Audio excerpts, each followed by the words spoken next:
बबलू बचाओ। ये तो वही मोती का घर है। इसका एक भी मोती अपनी जगह से हिल नहीं रहा। ये चिड़िया कोई साधारण चिड़िया नहीं है। कालू भाई, हम तो तिनकों के लालच में मारे गए। जिस रानो चिड़िया को हम पागल समझते थे, आज उसका जादुई घर ही हमें मौत से बचा सकता है। लेकिन क्या वो हमें अंदर आने देगी? हमने तो उसके साथ बहुत बुरा किया था। कालू, बबलू, रुक जाओ, अपनी जान मत गवाओ, खिड़की की तरफ आओ। रानो, तुम? लेकिन क्यों? हमने तो तेरा मजाक उड़ाया था।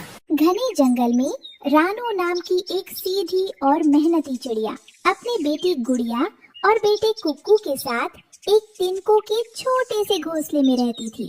एक दिन दोपहर में रानो जंगल के गहरे इलाके में अपने बच्चों के लिए पके हुए फल और दाना ढूंढ रही थी। मम्मी, मुझे बहुत तेज भूख लगी है। आज कुछ मीठा खाने को मिलेगा क्या?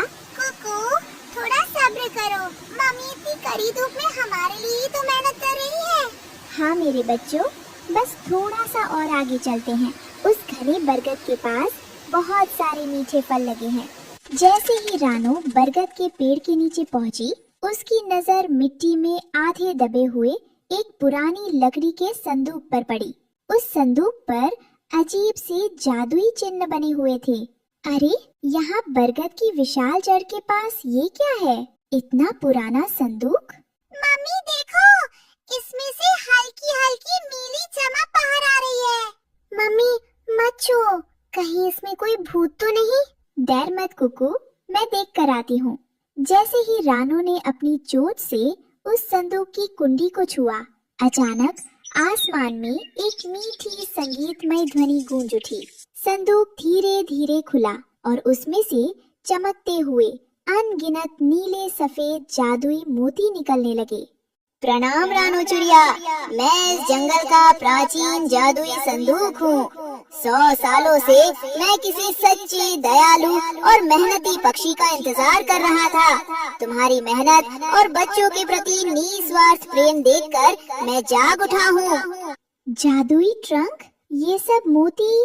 ये कोई साधारण मोती नहीं है रानो, ये अभेद्य जादुई मोती है।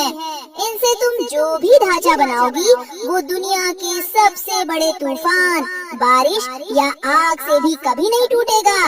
ये ट्रंक अब तुम्हारा है। हे भगवान, आपका बहुत बहुत धन्यवाद। हर साल तूफान में मेरा तिनकों का घोंसला टूट जाता है और मेरे बच्चे बेघर हो जाते हैं। अब मैं इन जादुई मोतियों से अपने बच्चों के लिए एक पक्का और सुरक्षित मोती का घर बनाऊंगी। रानो अपनी चोंच में एक एक जादुई मोती उठाकर बरगद की सबसे मजबूत डाल पर रखने लगी। तभी वहाँ जंगल के दूसरे पक्षी आ पहुँचे। अरे ओ रानो, तेरा दिमाग ठिकाने तो है? पत्थरों और मोतियों से कोई घर बनाता है क्या? चिड़ियों का काम तिनके चुनना है, राजमहल बनाना नहीं। बिल्कुल सही कहा कालू भाई। बेवकूफ चिड़िया, इतने भारी मोती हवा में कैसे टिकेंगे? पहला झोंका आएगा और तेरा ये फालतू घर जमीन पर आ गिरेगा। रानो, मेरी बात मानो, हम इस जंगल के अनुभवी पक्षी हैं। आज तक किसी पक्षी ने मोतियों का घर नहीं बनाया। तुम बेकार में अपनी ऊर्जा बर्बाद कर रही हो। हाँ मिट्ठू जी, अपनी औकात से बड़े सपने नहीं देखने चाहिए। चील या बाज आएगा तो मोतियों की चमक देखकर सबसे पहले तेरे बच्चों पर झपटेगा। रानो बहन, संभल जाओ, अगर ये मोती नीचे गिरे तो तेरे छोटे छोटे बच्चे दब जाएंगे। तिनकों का घोंसला ही हम पक्षियों के लिए सबसे सेफ होता है। अरे छोड़ो भी कबूतरी, इसे तो घमंड हो गया है। जब इसका घर गिरेगा और इसके मोती मिट्टी में मिल जाएंगे, तब इसे अक्ल आएगी। चलो यहाँ से। सब पक्षी रानो पर हंसते हुए वहाँ से चले गए। पक्षियों की कड़वी बातें सुनकर रानो की आंखों में आंसू आ गए। वो उदास होकर बैठ गई। मम्मी, आप रो मत। कालू अंकल और टुनटुनी आंटी हमेशा दूसरों की बुराई करते हैं। उन्हें नहीं पता कि ये संदूक जादुई है। हाँ मम्मी, आप उदास मत हो। मैं बहुत बड़ा और मजबूत हो गया हूँ। मैं भी आपके साथ मोती उठाऊंगा। मेरे नन्हे प्यारों, जब हम जीवन में कोई नया या बड़ा काम करने की कोशिश करते हैं तो दुनिया पहले हम पर हंसती है, लेकिन हमें दूसरों की बातों से अपना हौसला नहीं तोड़ना चाहिए। हमारी मेहनत ही हमारा सबसे बड़ा जवाब होगी। अगले कुछ दिनों तक रानो और उसके बच्चों ने दिन रात एक कर दिया। रानो जादुई मोतियों को एक विशेष जादुई गोंद से जोड़ दी गई। आखिरकार बरगद के पेड़ पर एक ऐसा अद्भुत मोती का घर बनकर तैयार हुआ जो रात के अंधेरे में भी चांद की तरह चमकता था। उसमें सुंदर खिड़कियाँ, एक मजबूत दरवाजा और बच्चों के खेलने के लिए बालकनी भी थी। घर बनते ही कालू कौवा और बबलू फाख्ता जलन के मारे तड़पने लगे। बबलू, ये घर तो सचमुच बहुत सुंदर लग रहा है। अगर जंगल के राजा गरुड़ ने ये देख लिया तो रानो को जंगल की रानी बना देंगे। चिंता मत कर कालू, आज रात आसमान का रंग देख, भयंकर तूफान आने वाला है। आज रात ही इस चिड़िया का घमंड जमीन में मिल जाएगा।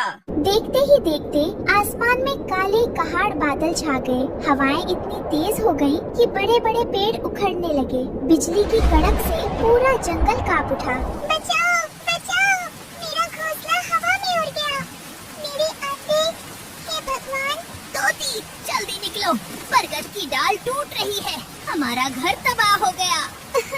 अरे कोई बचाओ, हवा इतनी तेज है कि हम उड़ भी नहीं पा रहे हैं। कालू कौवा और बबलू फाख्ता का टिंकू का घोंसला भी एक झोंके में उड़ गया। जंगल के सभी पक्षी बारिश में भीगते हुए, ठंड से कांपते हुए अपनी जान बचाने के लिए इधर उधर भागने लगे। दूसरी तरफ रानो चिड़िया का जादुई मोती का घर तूफान के बीच अचल खड़ा था। अंदर रानो, गुड़िया और कुक्कू आराम से सूखे और गर्म माहौल में बैठे थे। बाहर का तूफान उस घर का एक मोती भी नहीं हिला सका। तभी खिड़की से कुक्कू ने बाहर देखा।